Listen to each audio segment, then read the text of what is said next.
ప్రభువును రక్షకుడైనటువంటి యేసుక్రీస్తు వారి నామములో అందరికీ వందనాలు. ప్రేమైన దేవుని బిడ్డారా, దేవుడు మరి ఒక ఉదయ కాలాన్ని ఇచ్చాడు.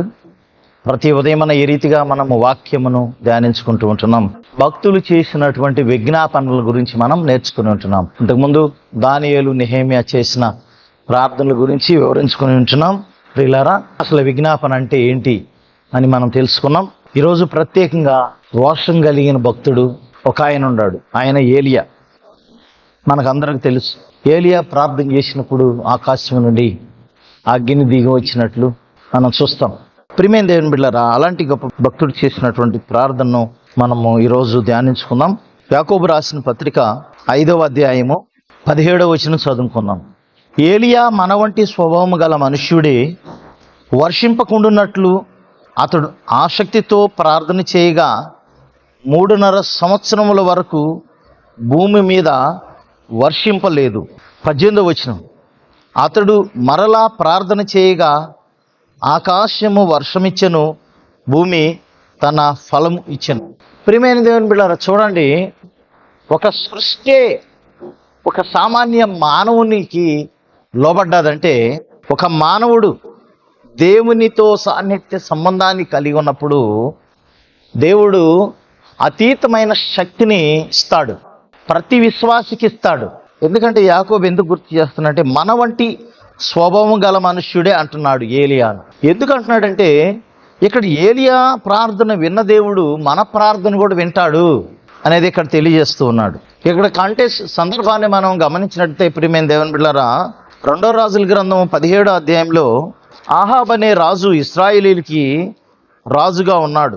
ఆ సమయంలో ఈ ఆహాబు అన్ని దేవతల ప్రవక్తల్ని పోషిస్తూ యెహోవా నామమున ప్రార్థన చేసే వారిని కానీ, దేవుడు నిజమైన దేవుడికి సంబంధించిన ప్రవక్తలను కానీ హింస పెడుతూ బాధ పెడుతున్నటువంటి సమయాలు అవి. భయంకరమైన విగ్రహారాధన చేస్తున్న సమయాల్లో రోషం కలిగిన ఏలియా దేవుడి తరపున వెళ్ళి ఈ ఆహాబుతో చెప్పాడు.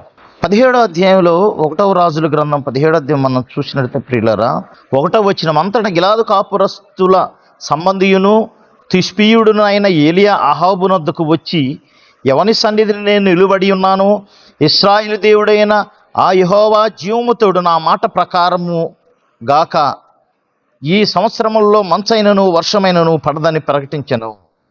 పిమ్మట యెహోవా అతనికి ప్రత్యక్షమై, నీవు నీ ఇంట నుండి తూర్పు పోయి యొర్దానికి ఎదురుగాను కెరీతు వాగు దగ్గర దాగి ఉండము. ప్రియమైన దేవుని బిడ్డలారా, ఇక్కడ మనం గమనించినట్లయితే ఆ యొక్క ఆహాబు దగ్గర రోషంగా చెప్తా ఉన్నాడు, ఈ సంవత్సరములలో మంచైనను వర్షమైనను పడదని ప్రకటించాడు. ఎందుకంటే అక్కడ దేవునికి విరుద్ధమైన కార్యం జరుగుతుంది. నిజంగా వర్షాన్ని ఇచ్చేది దేవుడే, సమస్త సృష్టిలో మానవుల్ని పోషించేది దేవుడే. అలాంటి దేవాతి దేవుడిని గుర్తు చేసుకుండా వీరు దేవుడు సృష్టించిన సృష్టిని పూజిస్తూ ఉన్నారు, ఆ విగ్రహాలను పూజిస్తూ ఉన్నారు. కాబట్టి ఏలియాకు రోషం వచ్చి ఇది ప్రకటించినప్పుడు నిజంగానే 3.5 సంవత్సరాల వరకు వర్షం కురవదండి, మంచైనను కురవదు. మరలా తిరిగి ఆయనే ప్రార్థన చేసినప్పుడే వర్షం కురిసిందని ఇక్కడ యాకోబు తెలియజేస్తా ఉన్నాడు. 18వ వచనంలో, అతడు మరలా ప్రార్థన చేయగా ఆకాశం వర్షం ఇచ్చెను, భూమి తన ఫలం ఇచ్చెను. ఒక మానవుడు చేసినటువంటి విజ్ఞాపనను దేవుడు ఆలకించాడు. ఆయన ప్రార్థన యథార్థంగా ఉంది. దేవుడు యథార్థవంతుల ప్రార్థన ఆలకిస్తాడు. మనలో నిష్కపటమైన విశ్వాసం లేకపోతే ప్రార్థనకు అనేది జవాబు అనేది రాదు. కాబట్టి ఏలియా రోషంతో ప్రార్థన చేశాడు ప్రభు దగ్గర. ప్రియమైన దేవుని బిడ్డలారా, దేవుడు గొప్ప కార్యం చేశాడు. అందుకని యాకోబు అంటాడు కూడా, మళ్ళీ ఏమాత్రం సందేహంగా విశ్వాసంతో అడగవలని అంటున్నాడు. అంటే దేవుడిని అడిగేటప్పుడు మనం విశ్వాసంతో సందేహం అనేది రాకూడదు.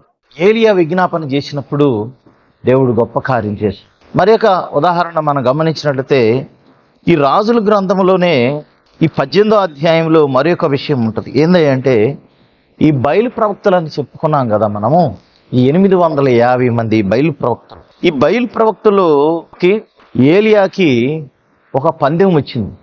ఏందంటే, నిజమైన దేవుడు ఎవరో, మీరు పూజించే దేవతలా, నేను పూజించే యెహోవా దేవుడా, నిజమైన దేవుడు ఎవరో అని పందెం వేసుకుంటా ఉన్నారు. దానికి కారణం ఏందంటే, అది ఏ విధంగా తెలియబడుతుందంటే, చూడండి, ఇక్కడ 1వ రాజుల గ్రంథము 18వ అధ్యాయం మనం గమనించినట్లయితే వారు ఒక ఒడంబడిక చేసుకున్నారు. ఏందంటే 22 వచ్చిన, యెహోవా ప్రవక్తలైన వారిలో నేను ఒకడినే శేషించి ఉన్నాను. అయితే బయలునకు ప్రవక్తలు 450 మంది ఉన్నారు. మాకు 2 ఎడ్లను ఇయుడి. వారు వాటిలో ఒకదాన్ని కోరుకుని దాన్ని తునకలుగా చేసి కింద అగ్ని ఏమీ వేయకుండానే దానిని కట్టెల మీద ఉంచవలను. 2వ ఎద్దు నేను సిద్ధము చేసి కింద అగ్ని ఏమీ వేయకుండానే దానిని కట్టెల మీద ఉంచుదును. తర్వాత మీరు మీ దేవత పేరును బట్టి ప్రార్థన చేయడి. నేనైతే యెహోవా నామమును బట్టి ప్రార్థన చేయుదును. ఏ దేవుడు కట్టెలను తగులబెట్టుట చేత ప్రత్యుత్తరం ఇచ్చును ఆయనే దేవుడిని నిశ్చయించుదాము రండని ఏలియా మరలా జనులతో చెప్పగా జనులందరూ ఆ మాట మంచిదని ప్రత్యుత్తరం ఇచ్చిరి. చూడండి ప్రియమైన దేవుని బిడ్డలారా, ఆ ఎద్దును తునకలుగా చేసి కట్టెలు పేర్చి దాని మీద వేసి కింద నీళ్లు ఉన్న ఆ ప్లేస్లో మరి ఈ అగ్ని లేకుండానే వాటిని దహించి వేయాలి. అది వారి పంది.